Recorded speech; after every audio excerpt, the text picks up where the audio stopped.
Jeffrey, what is this? Well, it's not the game that we're covering, but I wanted to open with this one, because this is pretty cool. Look, there's Mario, a Mario shirt, a Nintendo. We're on the MEGA65, running the C64 for MEGA65 core. And it is running Mario Bros. Yes, this was Super Mario Bros. This was a thing a couple of years back. I'm playing it with an Atari CX78 Plus pad to make things even more interesting. Like the best of all worlds, right? Sadly, right now my second button doesn't do anything. I need to do up for jump, which is kind of shitty to do on a controller. But funny enough, if you hook this up on the PC with WinFi's emulation, the second button out of the box works. Instead of up for jump, it does the jumping for you. While the first button is like the turbo and the shooting of the flower. I can't play like this, but I want to show you this Super Mario Bros. Running on the Commodore 64 on a Commodore 65 wannabe MEGA65 machine. Yes, that's awesome, Jeffrey. But we're here today, and let's boot up the machine, holding the scroll key, to discover some things about Mario Bros. Not Super. We're going to do that also in the C64 for MEGA65 core first, because we got a comment from Sir Nigel Cogs. Do I say that correctly? I'll go with Sir Nigel for now, yes. Could you do me a favor? Of course, can do. Could you test Mario Bros? Okay, where is it? Thinking. I think I have it set up as a PRG in the PRG folder here, yes. Oh yeah, the common BAM version is also something I have on my D81 image that we tested way back on the MEGA65, and I had it on the good disk. It worked back in the day. But why do we want to test this? This was, according to Sir Nigel, to see if the fireballs have glitched graphics. And he goes on to ask if I can also test Seawolf. We'll do that in another video. So here you have it, Mario Bros. This was my first Mario Bros, guys, not Super Mario Bros. Although I got it really early as well. I got the NES. It had as launch title Mario Bros. And Duck Hunt in one card. With the zapper. So that one followed pretty soon. But it was the first Mario game I played in my life. Have one for one player. Yes. Okay. It's not with this one, sadly. Well, actually, well, it's fine. This is how I like to play Commodore 64 anyhow. Most of the time. Yeah, if there's like a 2-button game, then sure. The CX78 Plus is a nice addition, if it would work on this machine. Like I said, on Vice it works out of the box, so you can have some fun with it on PC, because you can hook this up on PC as well with a different cable. Just saying. Okay, so we're looking for the fireball. Now this is not a fireball that Mario can throw in this version. This is this is a port of the arcade original from early 1980s. Yes. I know it plays a bit clunkier than the arcade, which is alright. I like this version, but it's because I grew up with it. It's really not a bad game. If you are a Super Mario fan, then this feels definitely very, very clunky. It's also the arcade, possibly. Anyhow, it's not the same deal. The jumping, you can't control the jump mid-air like you can in Mario, which is really shitty. I'm going to die. No. Anyhow, okay, this is the bonus. Take a look, guys. This is on the Commodore 64.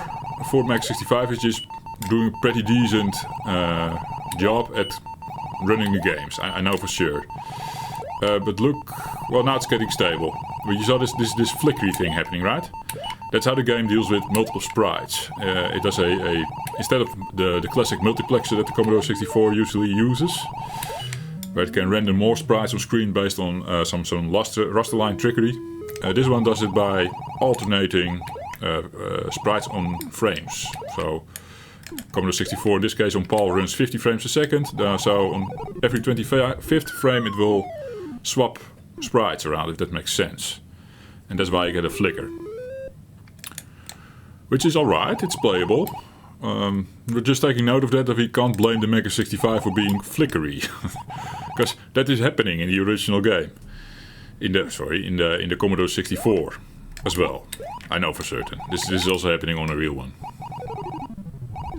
Maybe when you played it back in the day, it was less noticeable because you were playing on a old shitty television.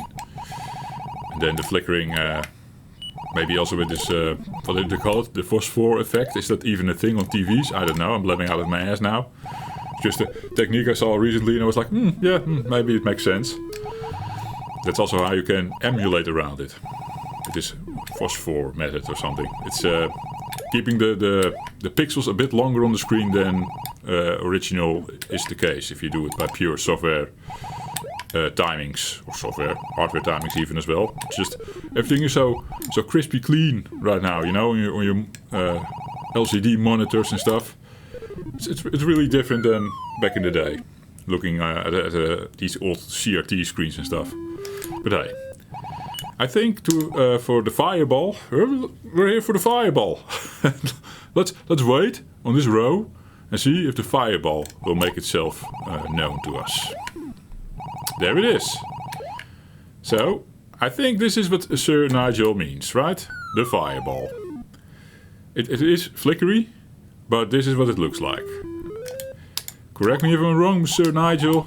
Tell me in the comments. Also, if I mispronounce your name. That's all fine. I want to learn.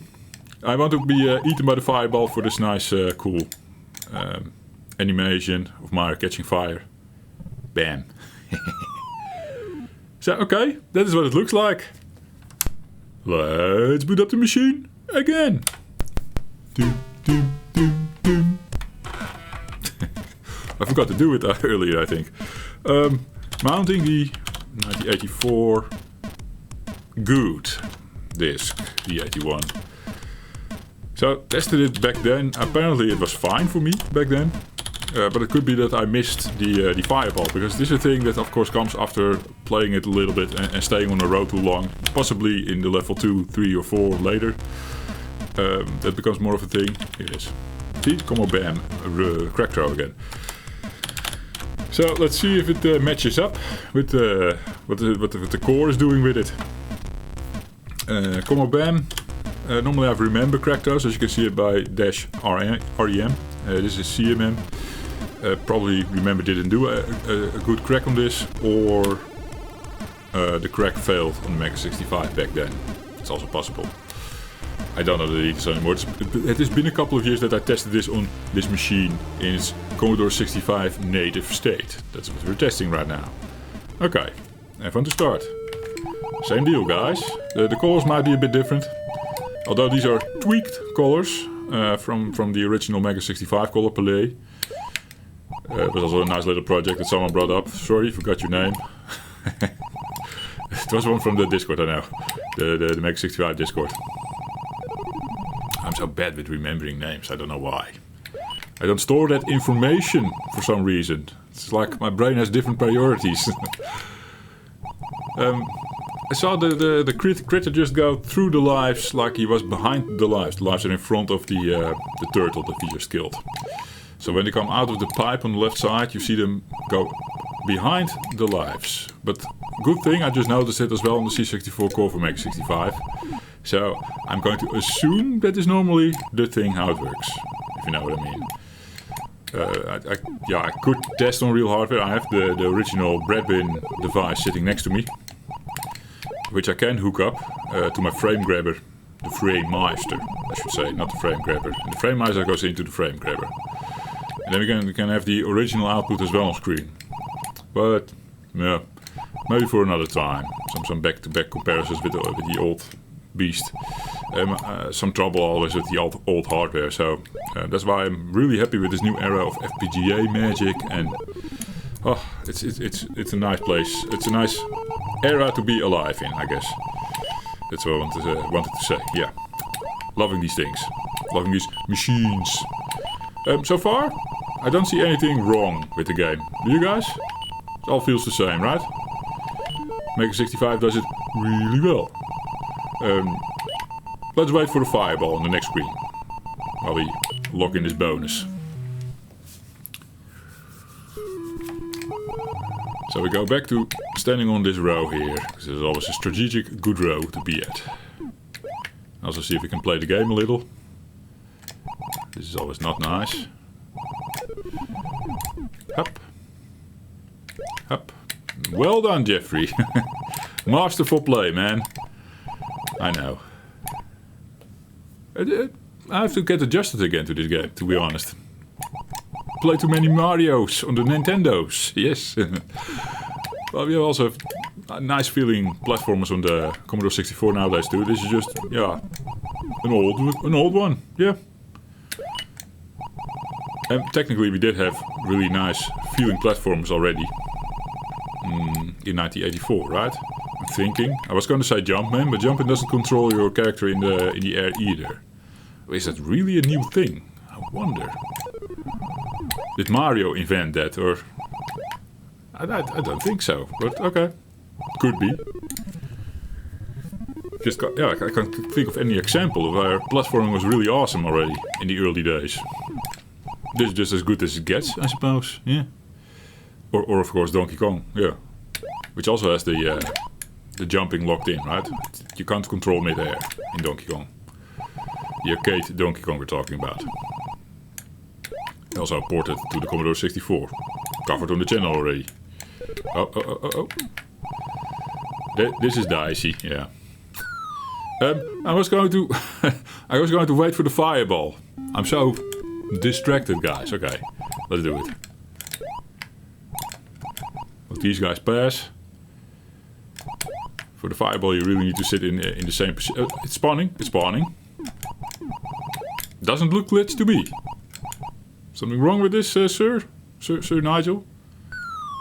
The burn thing also works. No, I don't know. I think this version is good on the MEGA65. For sure.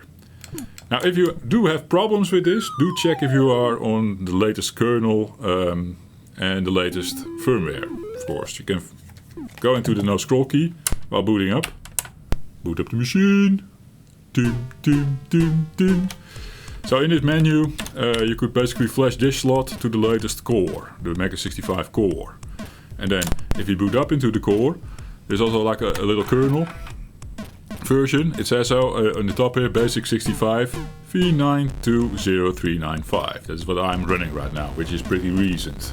Might be the most recent even, although I didn't check the file host or the discords on this subject. Recently, very recently. But recently I updated. So yeah, that's what I'm running. On those versions, it seems fine. So there you have it. Will Super Mario play on the MEGA65? Yes, it does. So, thank you for watching, guys. And see you in the next one. Cheers.